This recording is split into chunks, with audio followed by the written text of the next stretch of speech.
New York city के नए mayor बने ज़ोहरान ममदानी कुरान पर हाथ रखकर ली शपथ। जी हां, न्यूयॉर्क सिटी के नए मेयर के रूप में भारतीय मूल के डेमोक्रेट नेता ज़ोहरान ममदानी ने शपथ ग्रहण की।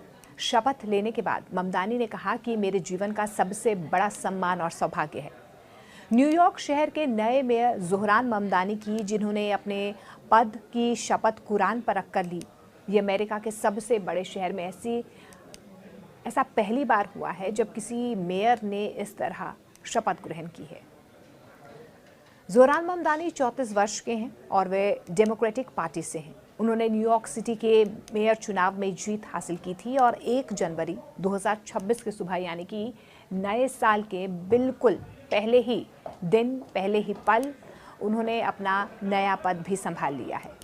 शपथ ग्रहण समारोह थोड़ा अलग था। इसे आम सिटी हॉल की इमारत में नहीं, बल्कि मैनहट्टन के एक पुराने बंद पड़े हुए सबवे स्टेशन में आयोजित किया गया, जो अब इतिहास का हिस्सा माना जा रहा है। यहाँ पर लेटिशिया जेम्स, जो न्यूयॉर्क की अटॉर्नी जनरल और ममदानी की राजनीतिक सहयोगी हैं, उन्होंने ममदानी को शपथ दिलाई। सबसे खास बात ये रही कि शपथ लेते वक्त ममदानी ने अपना हाथ कुरान शरीफ पर रखा था। इस तरह से शपथ लेने वाले वे पहले मेयर बन चुके हैं। अमेरिका में शपथ लेने के लिए किसी विशेष धार्मिक ग्रंथ का इस्तेमाल अनिवार्य नहीं होता है, लेकिन आमतौर पर पिछली शपथ ग्रहणों में बाइबल रखकर शपथ ली जाती रही है। इस बार कुरान पर शपथ लेकर ममदानी ने एक नया इतिहास बना दिया है। शपथ ग्रहण के बाद ज़ोहरान ममदानी ने कहा कि ये उनके जीवन का सबसे बड़ा सम्मान और सौभाग्य है।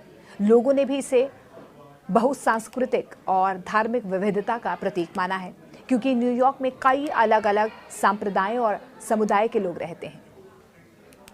अब बात करते हैं उनकी पृष्ठभूमि की। ममदानी का परिवार अलग अलग हिस्सों से आया है। उनके माता पिता का संघर्ष और मेहनत उन्हें आज यहाँ तक लेकर आया है। वे न सिर्फ पहले मुस्लिम मेयर हैं, न्यूयॉर्क के पहले मुस्लिम मेयर हैं, बल्कि पहले दक्षिण एशियाई और पहले अफ्रीका में जन्मे व्यक्ति भी हैं जिन्होंने इस पद को हासिल किया है। ये जीत इसीलिए भी खास मानी जा रही है क्योंकि न्यूयॉर्क अमेरिका का सबसे बड़ा और सबसे महत्वपूर्ण शहर है। यहाँ पर हर साल लाखों लोग आते हैं और कई बड़े निर्णय लेने वाली संस्थाएं भी यहाँ पर मौजूद हैं। ममदानी को अब शहर के लिए ऐसे फैसले लेने होंगे जो रोज़मर्रा की ज़िंदगी को बेहतर बनाएं, जैसे कि घरेलू खर्च, रहने की कीमतें, ट्रांसपोर्ट व्यवस्था और सार्वजनिक सेवाएं। शपथ ग्रहण के बाद एक और बड़ा समारोह दोपहर में सिटी हॉल में आयोजित किया गया, जहां पर अमेरिकी सेनेटर बनी सेंड्रस उन्हें शपथ दिलवाने वाले थे। इसके बाद